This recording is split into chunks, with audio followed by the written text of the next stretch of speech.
Hi everybody, it's Jessie. It is Wednesday, the 10th of November. I just wanted to get on here as quick as possible. Normally I do like once a month. I'm not as religious as with my journals as Amelia was in the beginning. But I wanted to get on to support Amelia, massage goddess, as everybody knows her on YouTube.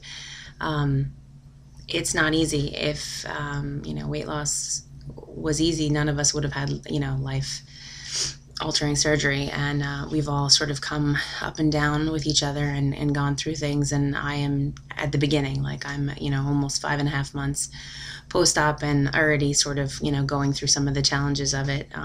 One of my biggest fears and one of my biggest worries is gaining back weight, and even with what just happened recently with being in the hospital and having them pump me full of fluids and everything, I did gain back some of that weight that I had lost already. Thankfully, I think most of it was water weight due to my period and due to being pumped with IV fluids and sodium and all that stuff. But I know I've got to experience firsthand a friend of mine who was in college, who I just happened to see at a reunion, and she's 5 years post-op. She had lost all her weight, had skin surgery and everything, and is gaining it back. She's going through a lot emotionally, and I think that's where she's getting into trouble. It doesn't seem like she's having any physical PCOS kind of stuff.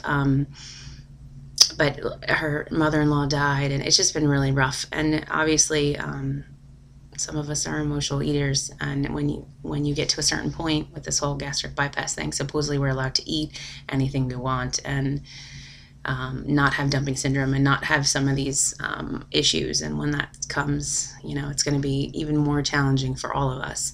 So I am looking forward to seeing your journals and seeing your videos and going through the challenges with you.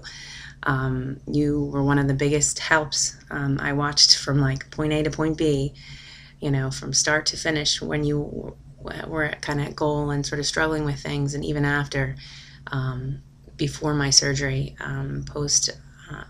preoperative rather, all the different things that you did to eat, and the ways, and there's a lot of us who took note from you and definitely learned a lot and have gone with you. So we're here to support you and support each other, and definitely, you need it. We're here. I myself right now am going through the challenges of trying to eat. I had my gallbladder out, but when they took my gallbladder, they also found out that I had an ulcer in my stomach, and it was sort of an obstructive ulcer. So it's going to be a couple months to hopefully heal it, so things will be better. But I was 229, which was really a lot in that short period of time. I started out about 330, and that was like 5 months. I was 101 pounds down post-op, and now we know why it was a lot. Within the last couple weeks, I was experiencing so much pain and stuff, but I was also having trouble eating, so wasn't really eating as much as I should have, and I guess wasn't really taking care of myself. So now I'm trying to eat lots of little meals and kind of almost do like what she had to do when her stomach was so small, and sort of get back into things, because I have the obstruction now because of this ulcer, that I can't have things that are too solid. It has to be kind of soupy. Like, it's trying at times, things won't sit. I don't know. So doing, soft, smushy foods, almost like back to the beginning again. But I do have good news. I am eating, and I probably need to drink a little bit more. But I did start to lose some of that water weight again, which is great. One of the reasons that, and I think one of the challenges that I had with losing weight, where there was a lot of physical things happening with me preoperative, I have exercise-induced asthma. I had an Achilles tendon rupture from a heel spur on my left side. That in 2006 I had it removed because it had ruptured and detached from the bone, so they had to shave down the bone and reattach my tendon. But on the right side I started to get another spur. Now they haven't operated on that yet, but that does cause some pain and some discomfort. But I also was having physical stuff, and I think I have PCOS. Now, the bad thing about PCOS is when you go to the gynecologist, if you're not trying to get pregnant and you're not trying to be fertile, the first thing they do is throw you on birth control. Now, I have refused to be on birth control for many, many years. I just don't want to be on it. I thought I was losing hair. I was gaining weight, sometimes losing weight. Like, it was just really odd, like, combinations. And I really didn't feel like it was a good thing for my body to be on it. I wanted my body to sort of self-regulate itself and get back, or for them to give me medicine so that I could, self-regulate a little bit better and not have to be on forced birth control to make my periods come regularly and stuff like that. One thing they say with weight gain, that PCOS kicks into play. So I'm hoping, they say with weight loss, a lot of times when people have gastric bypass, they have type 2 diabetes, they have PCOS, all those things sort of subside and sort of correct themselves. So I'm hoping with my weight loss, this will happen. And I've seen some of it. Before I had surgery, I was losing a little bit of weight, not much, because the highest I was, I think, was probably about 340. So I was down to like 330, which isn't a huge amount. But I started to somewhat spot and regulate monthly with my period and everything like that.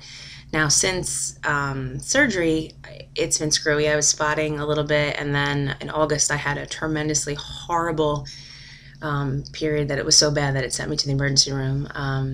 Then I skipped a month, and then I've got another one that's it's not horrible, like the pain isn't real bad, but it's, definitely there. Shall we say. I don't want to get too descriptive, but so I'm sort of having some of those PCOS challenges too. Preoperatively, I had, like a little bit of the facial hair coming on here.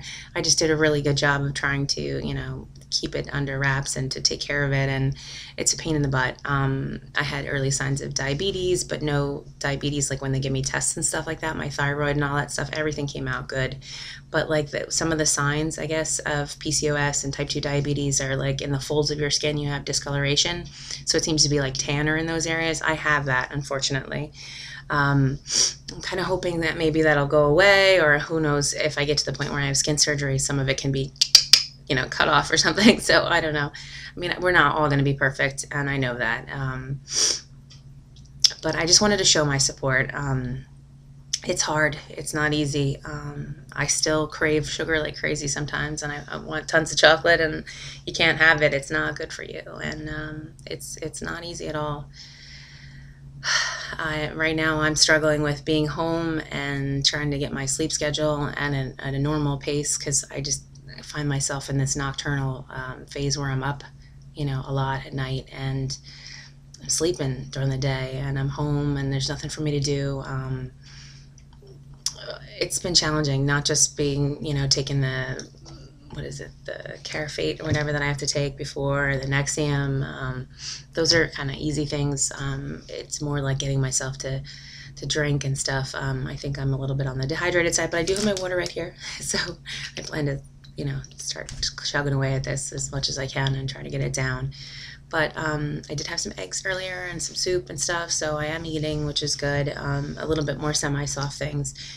And I weighed myself the other day, and I was back down to 235, which I was like, yay! I'm like, not, because I had already gone all the way up to almost, I think it was like 245, 247 one of the days I was like at the hospital, and I stood on the real, medical scale, kind of the hardcore one. And I was like, wow, that can't be right. This has to be wrong, right? Because I was 229 when I came in here. But sure enough, like when I got home and looking at myself in the mirror, and I'm like, wow, my face does look a little bit more full. And so I could see it. But I think it was mostly water, because my period was coming, and because they stuffed me with so much IV fluids because I was so dehydrated and everything. So I'm about ready to run out of time, but I wanted to show my support for Amelia. It happens. Unfortunately, it is an up and down battle, and we'll all be going through it, even post-operatively, close post-operatively, it can happen. So, and I've seen it just even with the medical issues that just happened with me. It's very easy to gain weight, just even from your monthly cycle. The PCOS thing is definitely a challenge. I'm glad that your doctors took you seriously and didn't just try to throw you on birth control.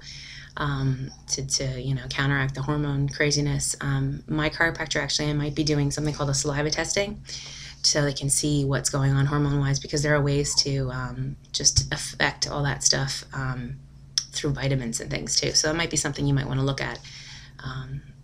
going forward with, because you're all into the whole foods, like they really have ways to help you with that kind of stuff.